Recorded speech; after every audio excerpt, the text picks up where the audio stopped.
excuse me, Miss ILOVE,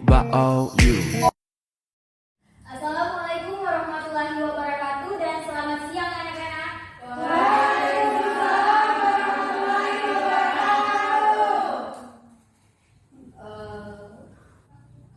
Baik, pada siang hari ini kita akan belajar mengenai landasan-landasan dan juga aliran filsafat pendidikan. Di sini saya sudah membagi pembahasan yang akan kita bahas pada pembelajaran hari ini, di mana di sini terdapat 3 bagian yang akan kita pelajari. Yang pertama adalah landasan-landasan filsafat pendidikan, di mana dalam landasan-landasan filsafat pendidikan ini terdapat beberapa bagiannya. Yang pertama ada metafisika, kedua epistemologi, ketiga logika, dan juga yang keempat adalah etika. Selanjutnya adalah aliran filsafat. Nah, di mana aliran filsafat ini terdiri dari 5 bagian. Yang pertama adalah idealisme, yang kedua rasionalisme, yang keempat empirisme, yang keempat adalah dualisme, dan yang kelima atau yang terakhir adalah positivisme. Selanjutnya ada aliran pendidikan. Nah, aliran pendidikan ini terbagi menjadi 3. Yang pertama adalah aliran klasik, lalu aliran modern, dan juga aliran pokok pendidikan. Nah, dari ketiga itu mereka memiliki bagian-bagiannya sendiri, di mana aliran klasik ini terdiri dari empirisme, nativisme, konvergensi, dan juga naturalisme. Lalu aliran modern, di mana aliran ini terdiri dari progresisme, esensialisme, rekonstruksionalisme, perennialisme, dan juga idealisme. Selanjutnya adalah aliran pokok pendidikan, terdiri dari perguruan kebangsaan taman siswa dan juga ruang pendidikan IPS Kalitaman. Baik, kita akan membahas satu dari bagian yang telah kita bagi tadi. Pertama adalah landasan-landasan filsafat. Landasan filsafat yang pertama yaitu metafisika, di mana di sini dijelaskan bahwasanya metafisika ini ialah filsafat yang meninjau tentang hakikat segala sesuatu yang terdapat di alam ini. Dalam kaitannya dengan manusia ada 2 pandangan, di mana yang pertama adalah manusia pada hakikatnya adalah spiritual, dan yang kedua adalah manusia adalah organisme materi. Lalu yang kedua ada landasan filsafat epistemologi, di mana di sini dijelaskan bahwasanya epistemologi ini merupakan kajian filsafat yang membahas tentang pengetahuan dan sebuah kebenaran. Di sini terdapat 5 sumber kebenaran dari epistemologi ini. Yang pertama adalah otoritas, yang itu terdapat dalam ensiklopedia. Lalu common sense yang ada pada adat dan tradisi. Selanjutnya ada intuisi. Intuisi ini yang berkaitan dengan perasaan. Lalu yang keempat adalah pikiran untuk menyimpulkan hasil pengalaman. Dan yang terakhir adalah pikiran yang terkontrol untuk mendapatkan pengetahuan secara ilmiah. Nah, di sini dalam filsafat juga terdapat dalam landasan epistemologi ini terdapat 4 kebenaran. Di antaranya adalah koheren, yang merupakan sesuatu yang akan benar bila konsisten itu dengan kebenaran umum. Lalu yang kedua adalah koresponden. Itu merupakan sesuatu yang akan benar bila dia dapat dengan fakta dan yang dijelaskan. Lalu ada pada pragmatisme, yang merupakan adalah sesuatu yang dipandang benar bila konsekuensinya bermanfaat bagi kehidupan. Lalu skeptisisme, yang merupakan kebenaran yang dicari secara ilmiah dan tidak ada kebenaran yang lengkap. Lalu landasan filsafat selanjutnya adalah logika, di mana logika ini merupakan filsafat yang membahas tentang langkah atau cara manusia berpikir dengan benar. Dengan memahami filsafat logika ini diharapkan manusia itu dapat berpikir dengan mengemukakan pendapatnya secara tepat dan juga benar. Lalu yang terakhir adalah etika. Etika ini merupakan filsafat yang menguraikan tentang perilaku manusia mengenai nilai dan juga norma masyarakat serta ajaran agama yang menjadi pokok pikiran dalam filsafat ini. Selanjutnya adalah aliran filsafat. Di sini terdapat sebelumnya, di mana aliran filsafat yang pertama itu adalah idealisme. Jadi idealisme ini merupakan aliran yang meyakini bahwa kenyataan atau realitas itu terdiri dari jiwa dan juga ide. Aliran ini menjadi awal yang penting bagi perkembangan cara berpikir manusia. Jadi idealisme ini merupakan kata idealisme ini kan berasal dari adalah idealisme. Idealisme ini merupakan aliran yang meyakini bahwa kenyataan atau realitas itu terdiri dari jiwa dan juga ide-ide. Aliran ini menjadi awal yang penting bagi perkembangan cara berpikir manusia. Pemikiran ini memandang realitas yang tampak itu sesuatu yang tidak penting dan hanya dapat diterima jika realitas tersebut dikaitkan dengan ide-ide. Lalu selanjutnya adalah aliran rasionalisme. Yang aliran ini merupakan aliran yang mengutamakan akal sebagai satu-satunya sumber pengetahuan yang dapat dipercaya. Jadi para tokoh yang meyakini aliran rasionalisme ini beranggapan bahwasannya segala sesuatu dan masalah yang terjadi itu hanya dapat dipecahkan melalui akal. Aliran yang selanjutnya adalah empirisme. Jadi aliran yang satu ini berfokus pada pengalaman yang dimiliki seseorang sebagai sumber dari pengetahuan, di mana jadi yang dimaksud pengalaman di sini adalah lingkungannya, seperti itu. Lalu adalah dualisme. Jadi dualisme ini merupakan aliran yang menyebutkan bahwa realitas itu terdiri dari dua akar yang berlainan dan bertolak belakang. Masing-masing akar tersebut itu bersifat unik dan juga tidak dapat dihilangkan. Aliran filsafat yang selanjutnya itu adalah positivisme. Ini fokus pada suatu fakta yang nyata, yang dapat dan mengesampingkan hal-hal di luar dari realitas atau kenyataan yang tidak tampak. Baik, selanjutnya kita masuk pada aliran pendidikan. Nah, aliran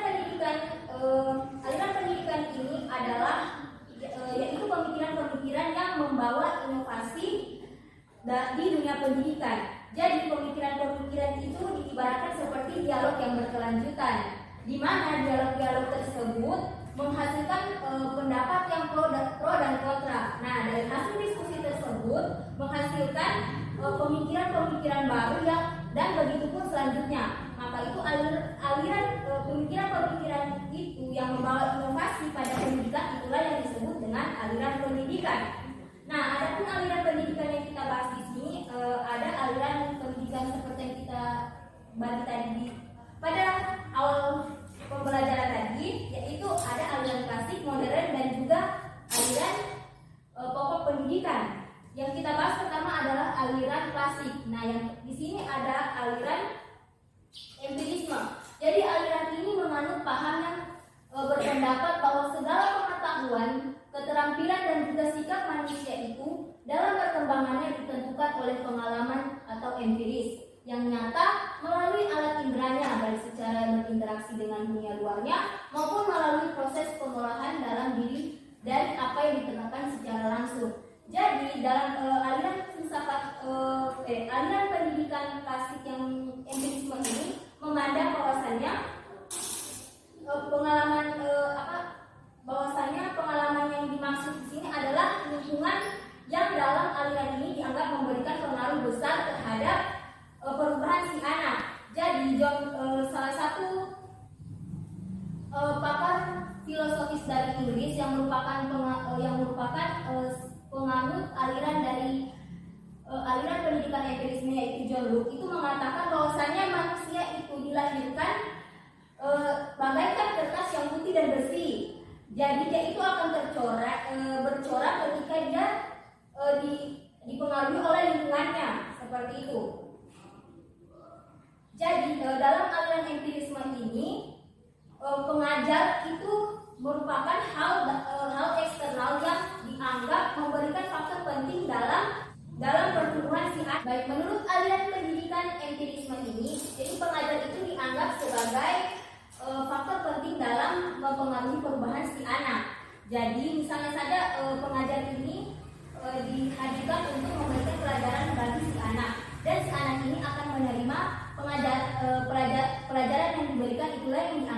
sebagai pengalaman dan menghasilkan perubahan karakter, sifat serta perilaku bagi si anak.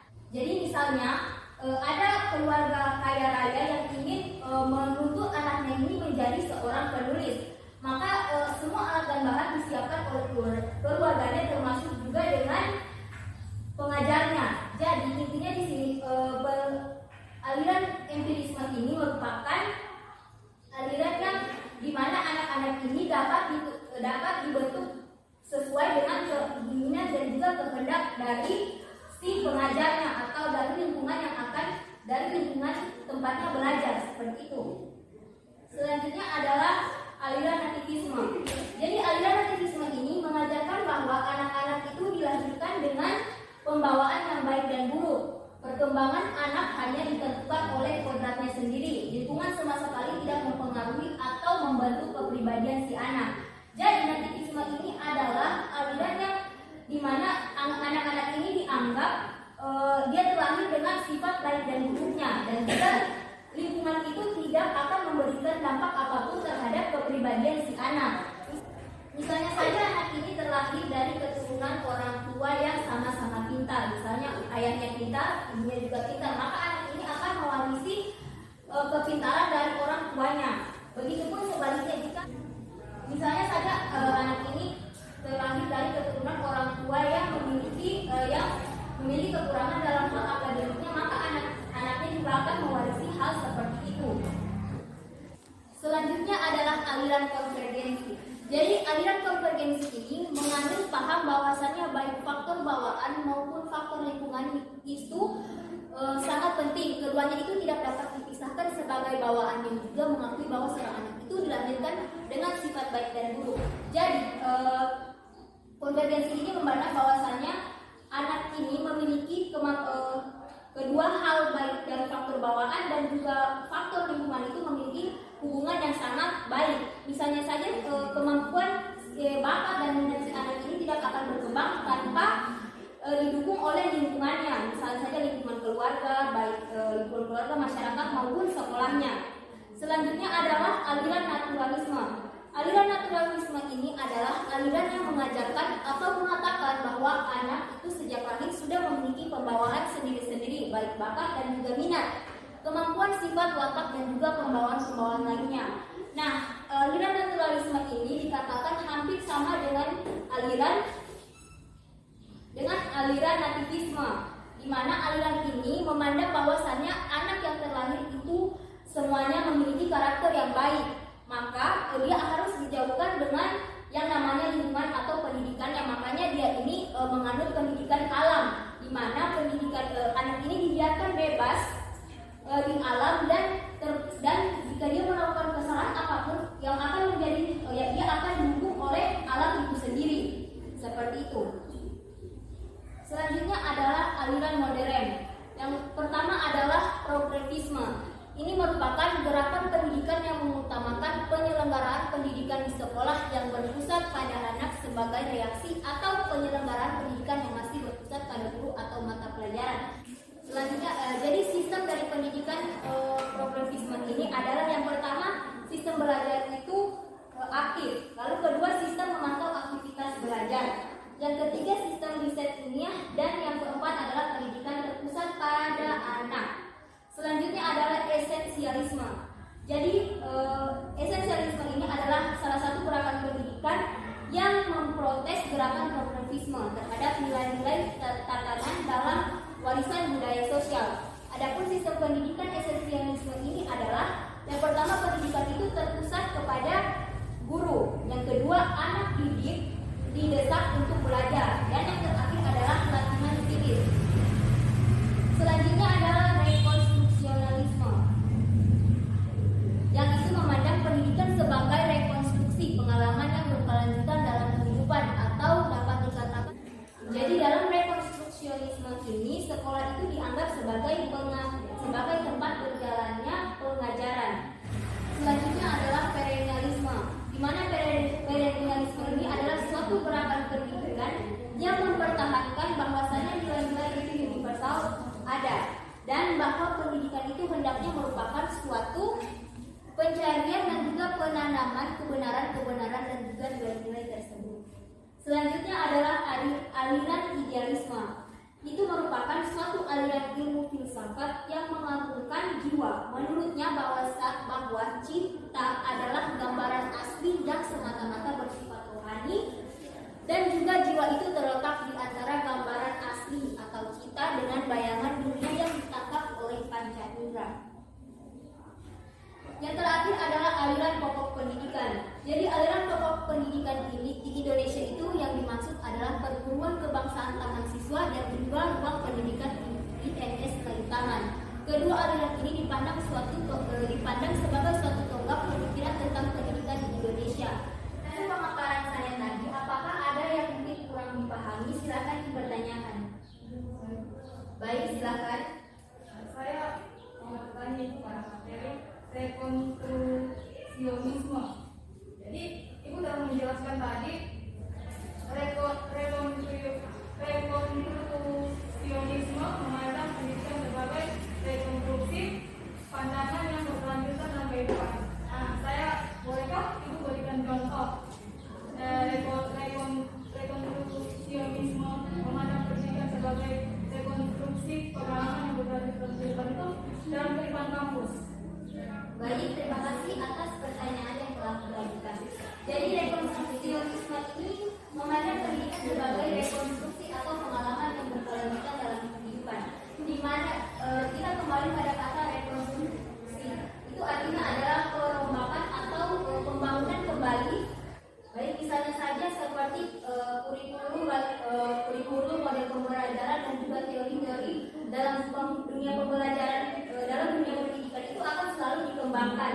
Jadi inilah yang disebut dengan rekonstruksionisme yang memandang pendidikan itu sebagai sebuah rekonstruksi atau pengalaman yang berkelanjutan dalam kehidupan. Jadi akan selalu ada perombakan dan juga perubahan-perubahan dalam dunia pendidikan.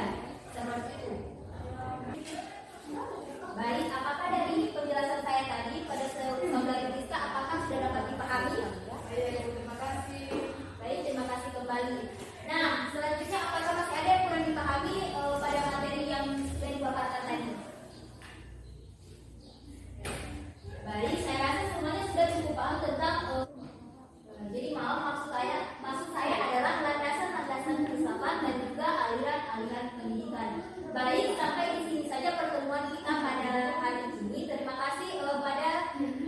kasih untuk kehadiran dan juga partisipasi